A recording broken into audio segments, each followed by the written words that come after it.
sakiraaɓe fulɓe fadde am heebaade en mi haalan haala tafon tiiɗallaji gonɗi e leñol men ngol sabu en fof eɗen anndi ko woni e leñol ngol eɗen anndi ko woni e leydi ndi du wodi sakiraaɓe fulɓe eɗen anndi hannden ɗo ɓippullo woni fof so laaɓi ni o ɓippullo a tawa mo metta wawa taweede mo welti wawa taweede mo sehi so o ɓi leydi ndi du wawa taweede mo welti kina tawa o hillaaki e leydi ndi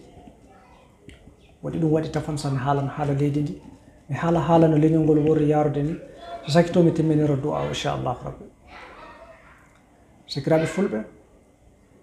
en taykima ni illa tiiɗallo o wari ɗum woni iwde 2012 warde hannde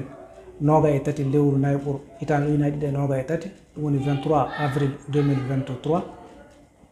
tiiɗallo o yarali caggal ñande fof ko ɓeydotoɗo so en daari fa gasi eɗen taykiɗo hakkude leydi to ɗum woni ko wiyete centre du Mali to illa tiiɗallo mum wari ɗum woni en ka immadema 2018 warde fa hannde tiiɗallo o yarali hen caggal woɗi eɗen anndi donsoji ɗum loohotoɓe ɗum woni yeru anka dana ama sagu en e yaadi donsankoɓe wonɓe hedde segu en ga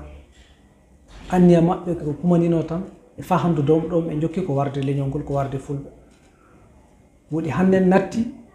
eɗen kula fay yaltude kaalen mbiyen donsanke waɗi ko boni pullo eɗen kula haalde ɗum sabu miijade so en kaali ko en nangeteɓe na so en kaali en wareteɓe na so en kaali en uddeteɓe naadu so en kaali ko dañatmo mettina wonko jomum wawi wadde en honɗo e bonɗo en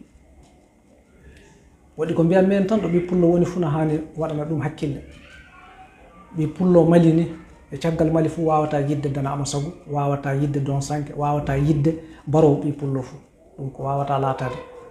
woɗi pati kulen haalde ɗum 2018 fa warde hikka min goni hen ko haɓɓude ko dana ama sagu watta fulɓe ko e haɓɓude ko donsonkoɓe goni wadde fulɓe ko woɗi hannden so wari fa ɓiɓɓe fulɓe no kula yaltude fay kaala na mbiya ɗiɗum woni wadde na ɗum mbiya kaaja kaɓe ngalda e maɓɓe sikka ɗum ko yettiki ɗo kaddi ɗum wona pulaku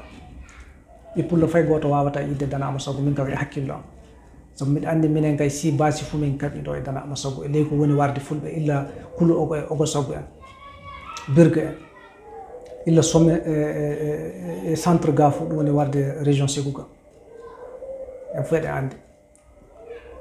eɗen anndi illa nde ɗum fuɗɗuno 2018 avril woni illa ko womin kopropene coprona en ɗum fof eɗen anndi en fof en dulla